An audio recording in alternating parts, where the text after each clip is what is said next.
Hi everyone, this is Andrew Prima, Ukrainian American, reporting from Kiev.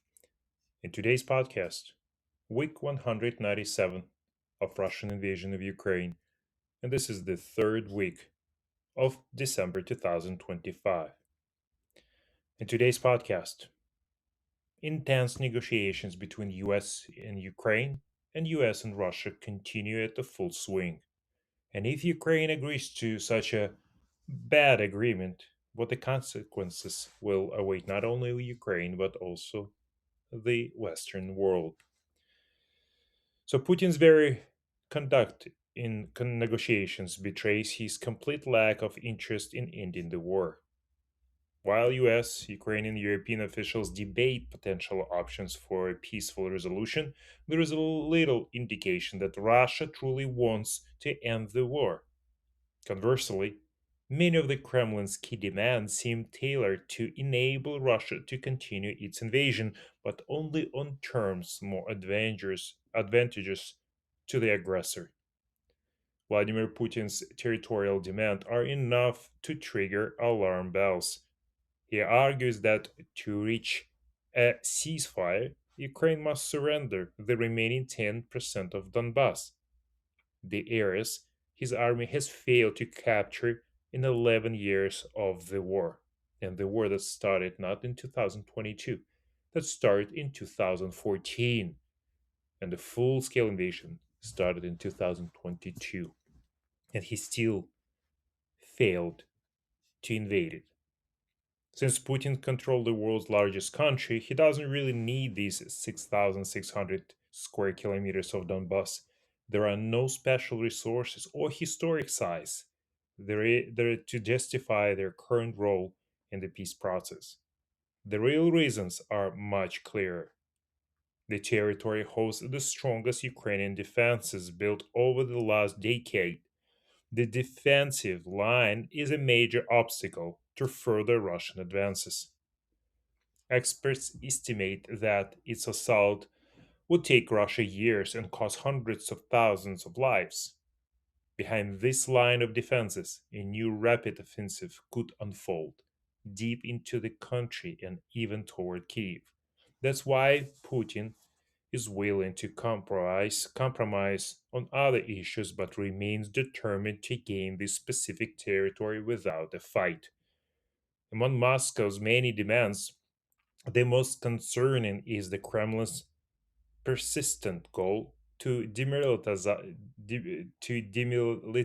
Ukraine and strip it of its international allies. Since the initial round of peace talks at the start of the war, Putin has consistently aimed to limit the size of the Ukrainian military and the types of weapons it can have. While the latest draft suggests keeping the Ukrainian army at 600,000 troops, Russia's insistence on restricting Ukraine's defense capability clearly signals Putin's malicious intentions. Equally revealing is the Kremlin's fierce opposition to ongoing international support for Ukraine. It clearly shows the true nature of Moscow's in quotes peacemaking statements. This extend well beyond Russia's familiar objections to Ukraine's NATO membership. Putin's negotiators have also aimed to block future arms shipments to Kiev and have ruled out 11, even a symbolic presence of Western troops in post war Ukraine, while simultaneously showing their reluctance to accept credible security guarantees. Attempts to justify Russia's objections on security grounds fail to hold up. Putin himself has contradicted his claims about the NATO threat by responding with apparent indifference to Finland's 2022 accession to the alliance, just months after he used the issue as pretext for invading Ukraine. According to this illogical Kremlin reasoning, Ukraine's unrealistic hopes of joining NATO in the distant future were enough reason to start the largest European war since World War II, while Finland's almost immediate membership, which shares an equally long land border with Russia proved to be not a problem for Moscow. Putin's refusal to even acknowledge the defense commitments of Kiev's allies, which are means to protect Ukrainian sovereignty, defies logic. If the Russian leader truly aimed to coexist with an independent Ukraine, he would inevitably recognize the need for international involvement in restoring stability to the region. Yet, he is doing the exact opposite. While Ukraine seeks security guarantees, Putin aims to ensure its persistent vulnerability. The insincerity of Russia's current stance on the US led peace process should come as no surprise. After all, while Putin might be willing to allow a lull in the fighting if it benefits the Kremlin, he is unable to create a peace that establishes an independent Ukraine. Any agreement based on the existing front lines would leave about 80% of Ukrainian territory outside the Kremlin's control and enable Kiev to keep moving toward greater European integration. But that's exactly what Putin is trying to stop.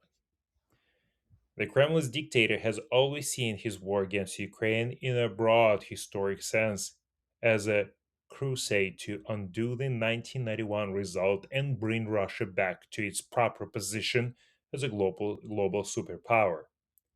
Like many of his peers, Putin remains bitter about the USSR's fall and is determined to avenge what he considers the humiliating decline of modern Russia. This drives his obsession with an independent Ukraine, which he views as the ultimate symbol of the injustice caused by the Soviet Union collapse. Putin's increasingly bitter rejections of Ukrainian independence reflects his Cold War experience as a KGB officer in East Germany and witnessing the collapse of the Soviet Empire firsthand. This traumatic experience has reinforced his belief that the Ukrainian state project poses an existential threat to Russia itself. Putin fears that if Ukraine manages to establish its independence and become a fully democratic European nation, it will trigger the next phase of Russia's imperial decline that began with the fall of the Berlin Wall. Over the past 20 years, Putin's aim to weaken Ukrainian independence has become a central focus of his leadership, directly contributing to the new Cold War.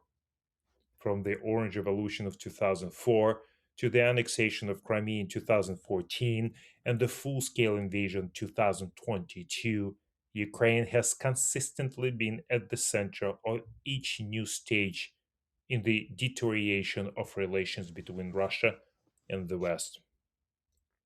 According to Peter Dickinson, Putin has repeatedly shown his willingness to sacrifice all other Russian national interests to achieve his goal of subjugating Ukraine and bringing it back to the Kremlin's orbit.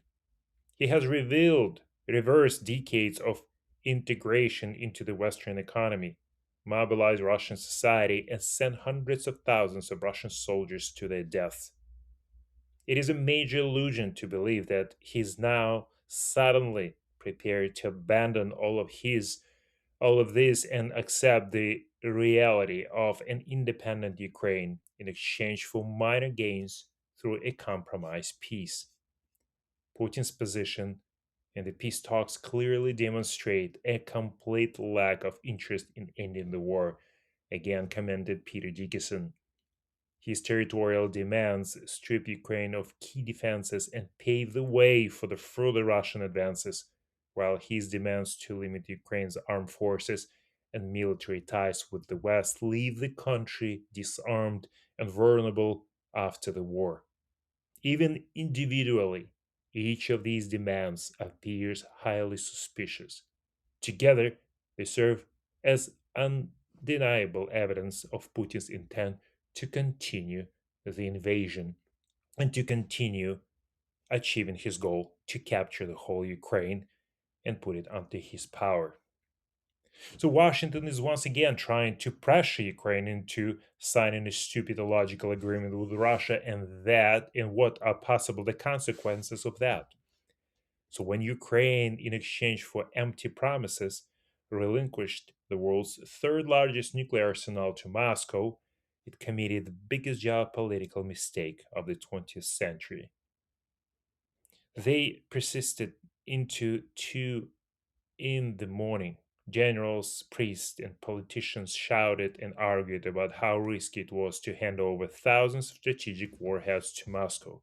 But Washington, London, and then Bene- benevolent Russia insisted.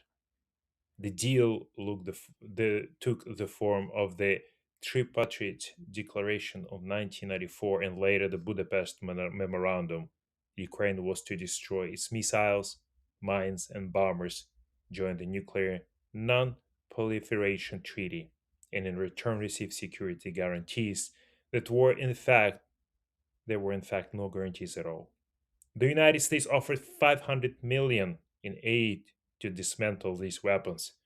The West promised everything: sovereignty, territorial integrity, defense, but did nothing after Russia's invasion of 2014 and then full scale invasion of 2022. As Zelensky noted last January, it was unwise and illogical to ever give up its own nuclear weapons. And now Washington is trying again to force Ukraine to sign a stupid illogical deal with Russia, offering to make concessions without any real binding consequences for Moscow or reliable security guarantees for Ukraine. So Kiev now is demanding what it should have gotten from Europe and the United States decades ago. President Zelensky is asking again, if Russia attacks again, what will the West actually do? This question is central to the peace negotiations to end Russia's war against Ukraine. The same situation occurred in 1994 when President Bill Clinton forced a deal on Ukraine, and now President Donald Trump is trying to do the same. By denuclearizing Ukraine, Clinton hoped to make the world safer, but ended up with the opposite result. Trump hopes to stop the war while making lucrative deals with Russia, but the world will end up becoming more dangerous again. He's trying to intimidate Kiev and deflect responsibility from Putin, and this approach is not working. Putin feels his permissiveness is gone, and polls in the United States show that most Americans in both parties disapprove of his actions. According to CNN's poll of March 2025, 59% of Americans disapproved of Trump's approach to relations with Russia. And Reuters Ipsos poll from the same period found that 56% of respondents believed Trump was too closely aligned with Moscow. Trump has tried to weaken Ukraine negotiation stance by echoing the Kremlin's narrative that Ukraine cannot win and must surrender. However, military experts at the Institute of Study of War in Washington argue otherwise. The Kremlin is significantly ramping up its cognitive warfare efforts to portray the Russian military and economy as capable of inevitably winning a war of attrition against Ukraine. The goal of this cognitive operation is to achieve a number of Putin's initial military goals through a negotiated settlement, since Russian forces are currently unable to achieve them on the battlefield. Since the beginning of 2025, Putin's army has captured just less than 1% of Ukraine's territory while suffering disproportionately high casualties. Trump is also trying to weaken Ukraine's European allies to pressure them into pressuring Kiev. He has insulted them in his new strategic plan, and on December 8th, he personally announced that by 2027, they must take responsibility for all of NATO conventional defense capabilities. This includes everything except nuclear weapons, from intelligence and satellite surveillance systems to missile defense, aviation, ground forces, and logistics. The new 2027 deadline increases pressure on Europe, which is actively strengthening its defense capabilities. At the same time, Trump refuses to weaken Putin's economically with additional sanctions. Unfortunately, Trump's bias has severely tainted the process, causing European leaders to fear betrayal. French President Emmanuel Macron warned German Chancellor Friedrich Merz there is a possibility the United States will betray Ukraine if there are no clear security guarantees. Even Finnish President Alexander Stubb, known for his friendship with Trump and his passion for golf, cautioned we must not leave Ukraine and Vladimir Zelensky alone with these barbaric people. Luckily, on December 3rd, the European Commission finally announced a plan to fund Ukraine at least for the next few years by seizing over $200 billion in frozen Russian assets. This is a real salvation and a much needed step that has been long overdue. However, there are two major issues that allies need to address. Since 2022, Russia has effectively held hostage Europe's largest nuclear power plant in the Zaporizhia region it occupies. It is protected by the Russian troops and surrounded by explosives. If these explosives were to detonate under certain weather conditions, they could melt the reactor and release a large radioactive cloud that would cover Ukraine and much of Europe. Additionally, a steady supply of electricity is essential to cool the six shut down reactors and the spent fuel, preventing catastrophic nuclear accidents. New reports from international inspectors about violations are also raising serious concerns. In February, Russia drones attacked the Chernobyl nuclear power plant, damaging the protective structure ability to effectively isolate the reactor core. Russia also controls this facility. This is of fundamental importance because nuclear complexes under Russia's control are essentially turning into time delayed nuclear bombs. Both facilities should be placed under the oversight of international nuclear organizations and security forces. So few doubt that Trump, like Clinton before him, will go down in history as a foolish and illogical Russian tyrant, making the world more dangerous, not safer. An editorial in the Wall Street Journal correctly noted a failed Ukraine deal could fuel global nuclear proliferation. US pressure on Ukraine to cede territory might prompt countries that don't yet have nuclear weapons to consider their own arsenals. As Poland blindly told Europe and America in 1999, if we are not accepted into NATO, we will acquire nuclear weapons. We do not trust the Russians, and no one in their right mind should trust them. Thank you for listening. If you like my podcast, please share with your friends.